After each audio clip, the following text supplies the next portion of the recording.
Hi everyone, this is Joseph at Lightspeed. So a common analysis that we like to do is comparing how we're doing this year to date compared to the same time frame of years past.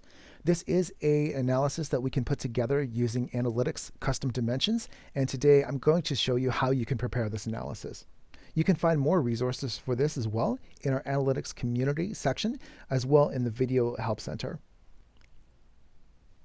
So there are a few steps to prepare a sales to date year-over-year analysis. First, we'll start with a regular sales report and we'll look at sales from the past 2 years. The second, we're going to extract the relative date of each sale so that we can position it in relation to the current time. Then we'll determine the difference between the relative date of each sale and the current time, and then we'll prepare our desired comparison. So I'm beginning with a recent sales report in Analytics, and the recent sales report looks at sales daily totals for the past week. But what we want to do is determine the sales from the past 2 years. So I'm going to go to the filters, and we'll change the time frame from the past 1 week to the past 2 years. Our row limit is 500 rows. 2 years will probably exceed that, so just so we have enough room to play with, I'm going to push that up to 1,000 rows. And let's run.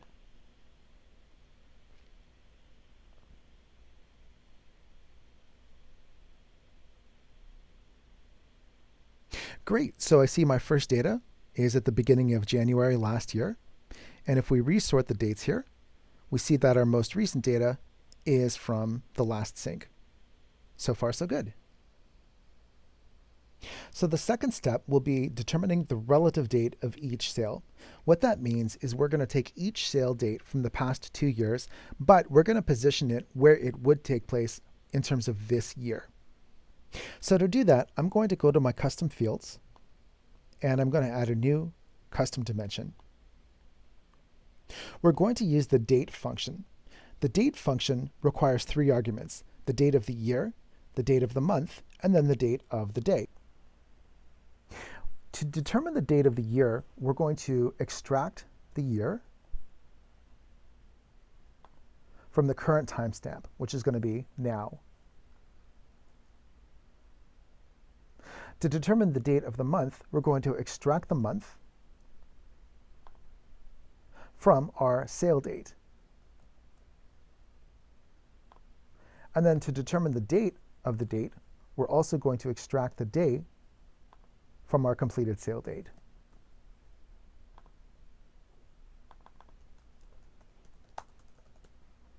Let's save and let's run.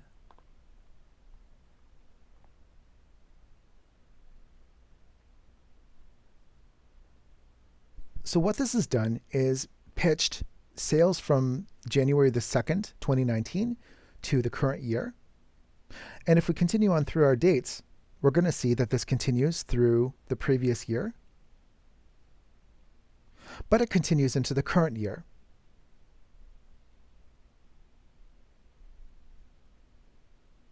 So far, so good. The next step will be to determine the difference in days between the relative date of each sale and now. We could do this using the diff days function. So I'm going to click on a new custom dimension, and we're going to use diff days. Diff days is a function that counts the number of days between 2 dates. So our first date will be the relative date of the sale, followed by a comma. The second date will be now.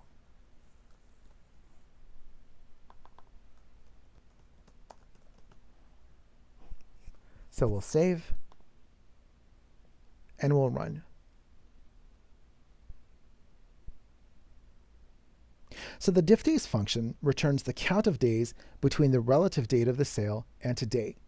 So sales at the beginning of January were about 240 days ago. And as we go through our relative days, we'll see that the difference in days becomes smaller and smaller as we approach this time frame last year. Eventually, we'll get to a point where the days become negative. These are the days that haven't happened yet, so we don't want to include them in sales to date year over year. Now I'm going to go back to the diff days function and edit, and we'll make one small change.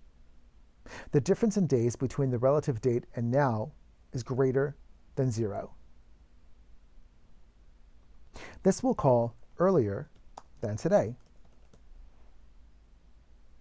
We'll save and run. So now we get a simple yes/no.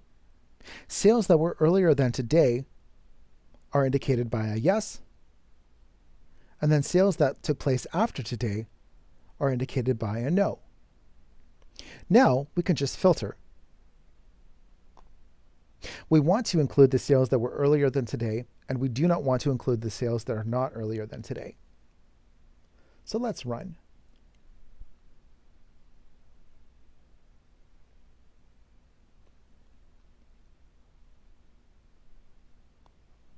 So now this report only includes days earlier than this point this year and in years past. Now what we can do is remove the raw data. We don't need to see the actual completed date. We don't need to see the relative date. In fact, we don't even need to see whether the sale was earlier than today or not.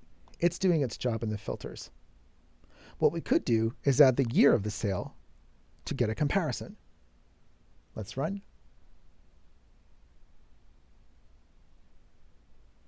So here's a simple summary of where we are compared to this time frame last year. Now step 4 is to put together our desired comparison. What do we want to compare sales to date year over year with? So for example, maybe I want to see how my categories are performing year to date year over year. So what I could do perhaps is add the top level category and then pivot on the completed year. And I'll run.